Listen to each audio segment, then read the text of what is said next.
dia! Bom dia! Olha, diz que uma pessoa foi procurar um velho sábio, um lugar muito especial, porque tinha uma grande dúvida para tirar com esse sábio. Ele perguntou, sábio, quantas vidas a gente tem? Aí ele falou assim, 2. 2? Uai, 2 vidas? Então como é que começa a outra? No exato instante que você percebe que só tem uma. Difícil essa, hein? Quando você percebe que só tem uma vida, começa a sua segunda vida. Às vezes é um susto. Acordou, né? Acordou? Acordou. Às vezes é um problema, né, Às vezes Mari? é um problema. Pode ser, por exemplo, um nódulo. Imagina, de repente você descobrir algo estranho na região do pescoço. Então, foi um dia tomando banho, coloquei a mão na minha garganta, assim, e eu senti um nódulo. Quando é o caso de tirar esse nódulo? Quando é o caso de conviver com ele? O Bem-Estar vai falar de cistos no ovário e nódulos na mama que não precisam ser retirados. Mas será que dá para viver em paz com eles? Tudo tranquilo também. Os nódulos estão do mesmo tamanho, então tá normal. O patologista Fernando Soares vai hoje dizer quando é necessário tirar o nódulo. E o clínico geral, Dr. Carlos Eduardo Pompilho, vai explicar pra gente a diferença entre nódulos, cistos e cólicos. Falando hoje aqui sobre tireoide, nódulo na tireoide, quando é preciso tirar, quando é possível conviver com ele. Vamos conhecer agora, Michele Loreto vai apresentar 2 moças pra gente com situações diferentes. Uma teve que tirar. Outra, situação mais comum, está convivendo com esse problema. Vamos ver a reportagem. Então, foi um dia tomando banho, coloquei a mão na minha garganta, assim, e eu senti um nódulo. Depois disso, a Mariana ficou preocupada e foi direto procurar um médico. Ela falou, olha, Mariana, esse nódulo que você está sentindo é uma íngua realmente. Não tem nenhuma característica maligna, assim, ao toque, mas tem um na sua tireoide que eu quero investigar melhor. Então eu vou te passar os exames, você vai fazer os exames e aí a gente conversa quando você voltar. O resultado da biópsia foi um baque. Era um tumor maligno.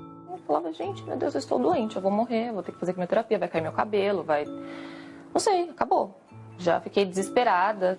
Mas tudo correu super bem. Mariana fez cirurgia para remover a tireoide, não precisou de químio, mas fez uma sessão de iodoterapia, que é um tratamento à base de iodo radioativo e serve para destruir qualquer outra célula cancerígena na tireoide.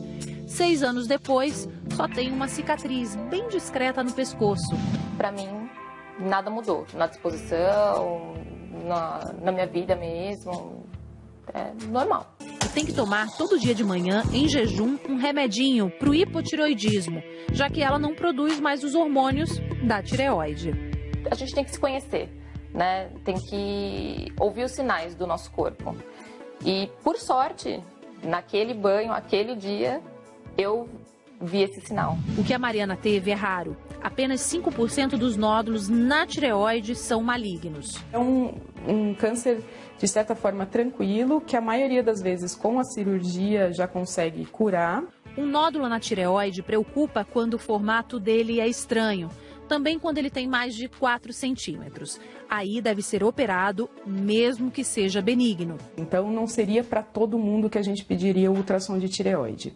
O exame de ultrassom da tireoide deve ser feito pelas pessoas que têm casos de câncer de tireoide na família, aumento de volume na região do pescoço, queixa de engasgo e tosse e dificuldade de engolir alimentos. Existe uma maneira bem prática de fazer um autoexame da tireoide. Você pode fazer isso em casa mesmo, sozinho, uma vez por mês. Você toma um gole d'água e ao engolir, você vai perceber se tem algum nódulo por aqui. É bem fácil. A Marília está aqui hoje fazendo ultrassom porque há 6 anos descobriu 5 nódulos na tireoide. Ela já fez 2 punções que detectaram que são nódulos benignos. E assim vai acompanhando. No exame de hoje, tá tudo bem. Tudo tranquilo também. Os nódulos estão do mesmo tamanho, então tá normal. A gente acompanha com o exame de ultrassom e se mudar a característica no ultrassom, aí talvez seja o momento que esse nódulo tenha malignizado. Existe essa chance, é pequena, mas existe. Muito bem, então a Marília tem a situação mais comum. O nódulo está sob controle, ela está acompanhando. A gente vai ver aqui, doutor Fernando, é o nódulo mais característico mesmo. Ele é redondo, ele tem uma forma mais definida. Nesse caso, é o acompanhamento mesmo. Exatamente. Ele é um nódulo muito bem delimitado, como esse aqui. Geralmente sólido, pode ser cístico também, pode ter algum grau de fluido, mas que bem delimitado, bem detectado ao ultrassom, simplesmente o acompanhamento regular é o suficiente. Agora, no caso da outra moça que a Michele Loreto mostrou, a Mariana, ela teve que retirar o nódulo. Aí o nódulo tem uma outra característica, ele não tem a forma redonda, ele é um amontoado de nódulos, e aí só 5% dos casos, mas nessa situação tem que retirar o nódulo. São duas situações de nódulos deste tipo na tireoide. Um que não tem nenhuma relação com neoplasia, que é um bócio, que é uma doença do metabolismo da tireoide, e tem a situação que esses nódulos são irregulares, grandes, distribuídos, irregularmente distribuídos na tireoide. Esses sim devem ser investigados e potencialmente, conforme o exame, o ultrassom, a punção, serem retirados e tratados complementarmente. A gente tem uma dúvida do nosso auditório virtual, olha só, da Lídia. Tenho dúvida sobre o câncer na tireoide. Como é a retirada, doutor Cadu? Bom, a retirada do nódulo, ela é uma retirada relativamente simples, porque a tireoide ela é uma glândula que é superficial, não é? Mas isso um cirurgião de cabeça e pescoço, um cirurgião geral vai orientar a pessoa melhor e ver. Mas Mas nem sempre você precisa tirar a tireoide inteira quando você tem não é necessário. Pode tirar só o nódulo. Exceto nas situações em que o Dr. Fernando falou, em que você tem nódulos meio irregulares, às vezes vale a pena tirar a glândula inteira, né? Normalmente, a retirada parcial da glândula, de um lobo da glândula, de uma das metades da glândula, é suficiente. Temos mais uma dúvida que chegou agora, olha só, Ivanir. Tive um nódulo na mama, existe a possibilidade dele virar câncer? O nódulo na mama, ele vira câncer, doutor Fernando? De modo geral, não. A grande maioria dos nódulos da mama são nódulos circunscritos, especialmente aqueles que dão em pacientes jovens, pequenos e que não representam risco de malignização. Novamente, são os mesmos critérios, um nódulo bem delimitado, pequeno, então, sem sintomatologia. A gente pode usar o mesmo exemplo. Pode usar o mesmo exemplo. Da tireoide também na mama. Vou refazer essa bolinha aqui. Sim, ele é bem delimitado, ele é identificado em que região da mama pode mais ser comum? Em qualquer região, geralmente nos quadrantes inferiores são mais frequentes. Mais embaixo, né? E ele, na verdade, ele sendo bem delimitado, de tamanho pequeno e não causando sintomas, somente o acompanhamento é o suficiente. Todavia, se ele for um nódulo irregular, duro, infiltrativo, ou seja, se ele não tem limites e já é maior, esse sim merece uma investigação mais detalhada. Exatamente sobre esse assunto, os nódulos da mama, benignos ou malignos, a Michele Loreto vai trazer mais esclarecimento para a gente agora. Em mulheres com menos de 35 anos, normalmente o nódulo é benigno. Ao contrário, mulheres que já estão na menopausa, ou que não usam hormônio e que notam o aparecimento de um nódulo, aí esses nódulos têm que ser investigados para a diferenciação de um nódulo maligno ou de um benigno.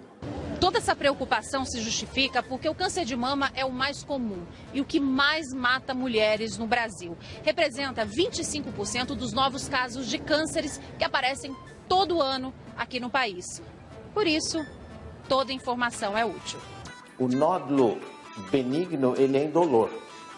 E o nódulo benigno sempre tem uma estrutura assim, regular, mas podem se juntar e mudar de formato, trazendo algumas dúvidas. O nódulo irregular, ele poderá já ser um nódulo maligno. Então, se ele cresce com a manutenção do formato irregular, nós temos obrigatoriamente a necessidade de retirar um fragmento, uma biópsia. Já o tumor maligno tem uma estrutura bem característica. Onde a superfície dele é mais grosseira, irregular, fica um predomínio de tecido irregular, de formato mais bizarro. Mas é claro, só o médico vai saber a diferença. Então são situações que muitas vezes permitem ao médico, quando examina, às vezes, a tranquilizar o paciente e nem pedir exames para não criar mais uma ansiedade.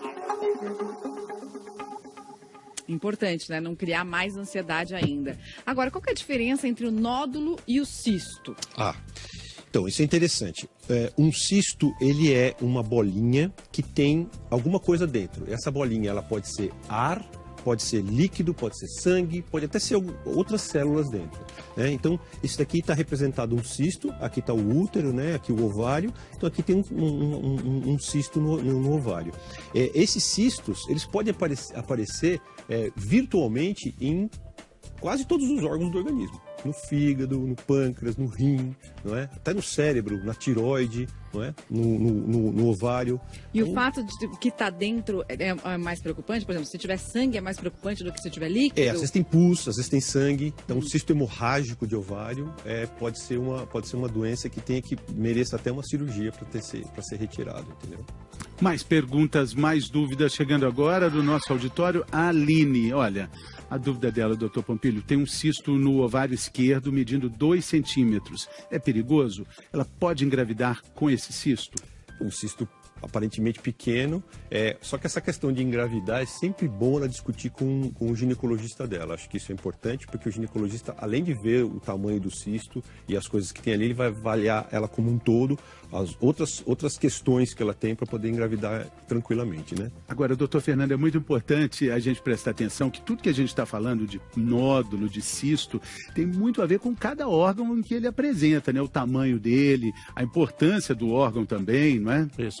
Na verdade, esses termos, eles são representações macroscópicas, ou seja, de lesões que podem ter várias naturezas, várias origens, como o doutor Pompilho explicou, e podem dar em qualquer órgão do corpo, e cada um praticamente tem um tipo de abordagem diferente.